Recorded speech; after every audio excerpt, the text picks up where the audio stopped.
Hi everybody, Paul Schwangard here at the USTFCCCA Convention in Orlando, Florida, as we get set for the awarding of the 2024 Bowerman Awards. 6 nominees, all equally deserving, but when one is wearing duck colors, as everyone knows, proud graduate, proud former walk-on, and now sitting next to Jaida Ross. Welcome. Yeah, thank you so much for having me. Well, I had no choice, but you did your part, and now I have to interview because you're destined for greatness, and this moment of, a chance to be here, and you probably already had a chance to you see your face plastered a few places, and yeah.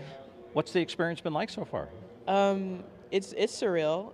It's very validating at the same time. I mean, you walk in and you just see all these amazing faces, amazing coaches, walking by the Hall of Fame and seeing all these just incredible coaches and people, and being able to say that I'm a part of this and a piece of this community is just really, I'm honored to be here.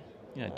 Have you come down from just the 100,000-foot level high you must have been on for the whole year? I have. I've kind of grounded myself a little bit. I had my time to kind of celebrate and really enjoy the summer and the year that I had. So, I'm back to just my regular training for now, which,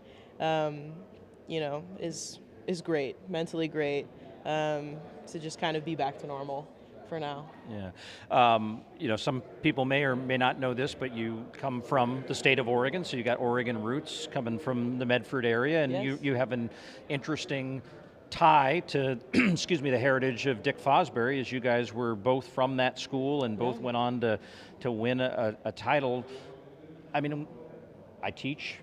Oftentimes I'll try to use some cute pop culture reference to try to seem relevant, and people don't know who I'm talking about, but do you understand kind of what Dick Fosbury meant to the sport, and to be kind of put in that same vein of hey, only 2 people and you're one of them? That's got to be pretty cool. Yeah, definitely. I mean, in high school, coming from Medford, we talked about Fosbury flop and, his history and things like that. So being able to come here, it's just really amazing. It's just, again, just really surreal wrapping my head around everything, but it's pretty cool. Yeah, it's pretty cool. No, it's not pretty cool, it is cool. Yeah. All right, take the pretty out of it. All right. You can, and of course you mentioned the Fosbury flop. We of course had Ryan Krauser with his Krauser slide. Yes. As you've sort of looked to maximize your potential, you work with a great coach at Oregon. How have you tried to bring innovation to your style and your approach, and to see how far you can get that steel ball out of that sector? Yeah, I think what me and my coach Blue Trick have been working with, we're not trying to do anything completely out of the ordinary, but as far as technical terms, we really work on the left leg, trying to get that low and quick. That's what I can think of for technical terms. Personally, if I can change anything in this sport, I want a focus on mental health. I want a focus on rest and recovery. I think it's so heavy in the throws world to just go, and kind of ignore the mental health aspect of athletics. But I just think it's such a big piece of athletics. So that's kind of what I would love to do. And how do you manage that for yourself? I mean, I have a therapist, a talk therapist that I go to every couple weeks, sometimes once a month. And I journal a lot. I have a throws journal and a regular journal.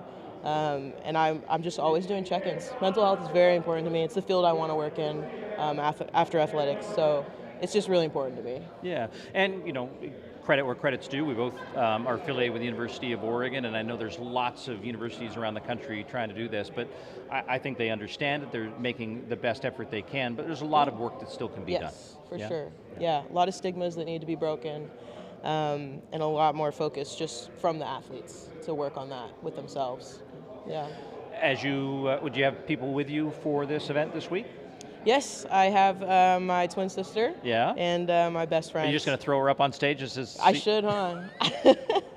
Yeah, no, it's good. It's nice to see her. I haven't seen her since my meet that I had in April, I think. Oh, wow. Down in Arizona. She lives in Arizona, so Okay. I don't get to see her a lot. So it's nice to have her here.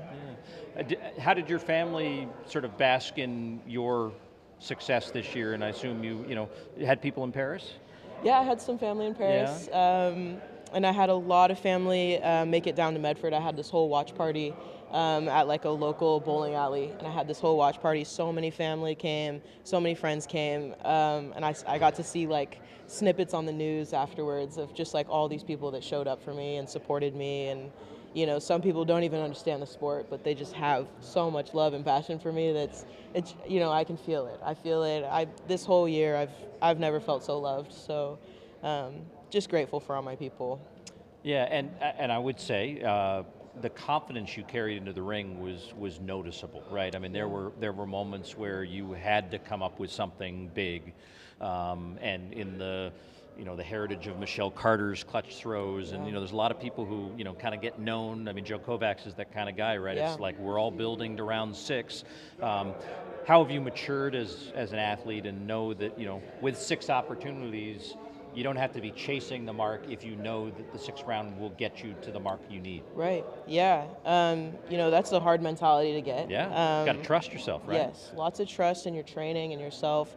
One thing I'm a competitor, so I love competing. And when I'm in that mode, it's just each throw is individual. I'm not thinking about, oh, that throw wasn't good, and I need a good one. It's, oh, new throw. I'm going after every throw. So that helps a lot in terms of improving and kind of refocusing per throw. And then, at the same time, there's just throwers are such a community, loving, supportive sport. So it's just nice to have people next to me that are my competitors that are cheering me on as I get in the ring. Yeah, I don't know if you guys would like it, but I think one of the best additive things to our broadcast would be miking all of you. Oh, it'd be amazing. Yeah, or just and maybe have like an alternative channel where you just hear, because and it's not, I mean, there's some trash talk, but it's also kind of just fun, and it's not just, just the throwers in the shot put. I mean, we see that in the discus and other things as well. It is a community and supportive. Yeah, very, very supportive. I had big competitors that I have worshipped my life. Like who? I mean, Sarah Minton, Chase Ely, Raevyn, all these amazing people that I got to throw with in Paris. And they're out here patting my back, like, come on, go get this, like, let's go. And it's just like, wow, these are people that are easy to look up to. Yeah. I mean, they are just idols. Because and the character that they show when it's not their day. Yes. They're the first ones to celebrate someone else's day. Yeah.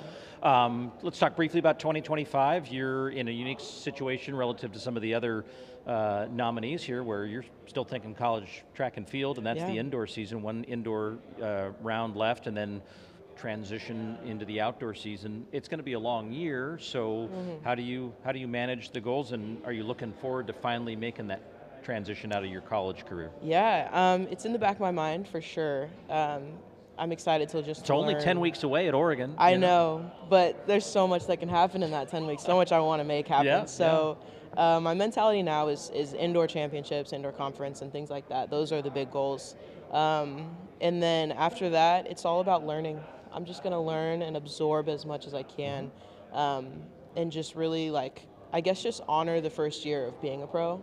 I just want to go out there and do the best that I can. And I have the best coach in the world to do that with. So much to learn from him still. And then, so for now my mentality is NCAAs. Yeah. And then right after that, it'll switch really quick to just... That very unique, almost unprecedented Pac-12 Big Ten double. Yes. Yeah. I mean, that's kind of an interesting transition, and obviously, you're gonna have different opportunities to compete in different places, but that will be kind of the joy of the journey too, to maybe see some new opportunities to throw. And I think Big Ten indoors is in Indy, and just embrace it, have fun with it. Have fun on Thursday night. Are you ready to get dressed up and do the whole awards red carpet walk thing? Man, I am not a very fancy person, but I'm gonna embrace this. I'm gonna try my best to embrace the cameras and all the fame that comes with this part. So watch it. You're going to transform yourself into a glitzy version of one of the greatest throwers in collegiate history. Congratulations on being here. Go Thank Ducks, you. as they say Yes, back go in Ducks. Eugene. And for more coverage of our 2024 USTFCCCA Convention, you can see all our interviews on runnerspace.com. Awesome.